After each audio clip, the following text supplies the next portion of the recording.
Suzuki. Although I don't know of a name that would suit my appearance, but besides that, my name's Suzuki. So when people are looking for me for the first time, I know that they're waiting for me, even though I'm walking towards them. They're like this. And I'm going to be right in their face. Because they are looking for a small Japanese woman. And the Japanese and the woman part are confusing. Give it to me. Talking about names, I don't know if you've been to Starbucks lately, but we're going to use to name your cup now. And it's really fun. You can play with it. Because yesterday Buddha had a green tea frappuccino. Today, Gandhi had a skinny peppermint mocha. And he thinks tomorrow, Cinderella will have a spiced pumpkin latte. I always think that spirit my mother gave me as a child would come in handy. When I first started ordering coffee there, I just started ordering grande lattes with extra whipped cream for 36 double D. Eyes up here, people. Eyes up here. So, we get judged a lot by things we say, things we do, how we look, which is exactly the reason my favorite show is The Voice. I don't know who watches it, but it's on right now. But my favorite part is the blind auditions. If you haven't seen it, it's 4 judges. Their chairs are turned to the back of the stage. A singer will walk out, and they will only turn the robotic chairs if they hear something interesting. Now, if that had been my family when I was growing up, I'd have no fucking idea what it would look like. Can I say you? You're not talking, must be you. All right. So, talking about also about judging, I had to do this thing in the schools the other day. I was an artist in the school teaching cartooning. I thought I had to look kind of like school-like, just a little bit of a stretch for me. And so I had a vest like this, and I had a t-shirt underneath that said the word closer. And after the lesson, this little girl in grade 3 came up and said, "Shel, how come your t-shirt says loser?" So I got that one fast. I did a whole wardrobe sweep. I got rid of a t-shirt that said play, cold, and Coldplay. I want that shit in that's all. So I've been on a bit of a personal journey this year, and working out some phobias. I got some major bathroom phobia, stemming from childhood, being beaten up in there. And the other day I saw my doctor, and I had to go up and ask for the key. And they gave it to me, and I did this check, just to make sure they gave me the right one.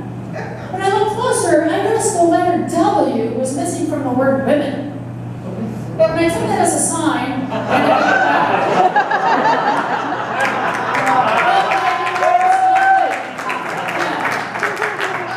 But I'm getting better because I used the stall tonight.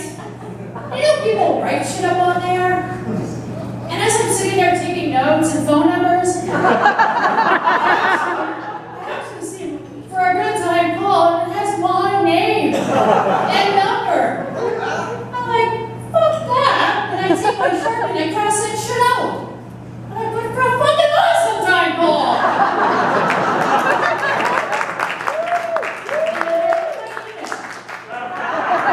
And I'm calling myself every night. It's fantastic. I'm also working on appreciation. And next, at what's told me I didn't appreciate things. And I didn't understand, so I said, what do you want? They said, more sex would be nice. So I did that. And the whole time it's like, oh God, oh Lord, oh Jesus.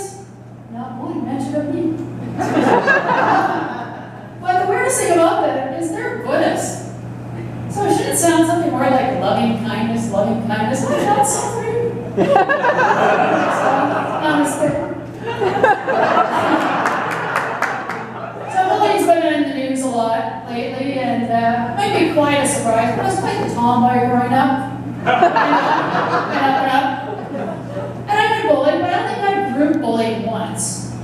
I was about 10. My peers led me onto that far end of that school playground, like they're going to play with me. And then they surrounded me, like I was a chuck wagon, and each had 2 of those tiny little school milk containers. They started banging together, chanting, "Homo, homo, homogenized, homo." which I believe was the first case of lactose intolerance.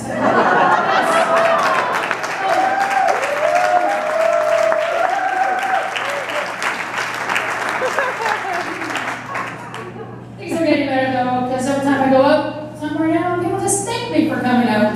Yes.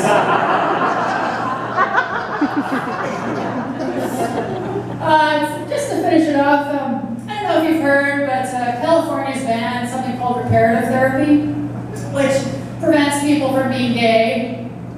And, you know, it's not like that didn't happen when I grew up, but it was just way more subtle. Like, my parents would say things like, get straight A's, stay on the straight and narrow. My driving instructor would keep driving the wheel going, go straight, and then, and even in conversation, people like, Shel, get straight to the point. Stop beating around the bush.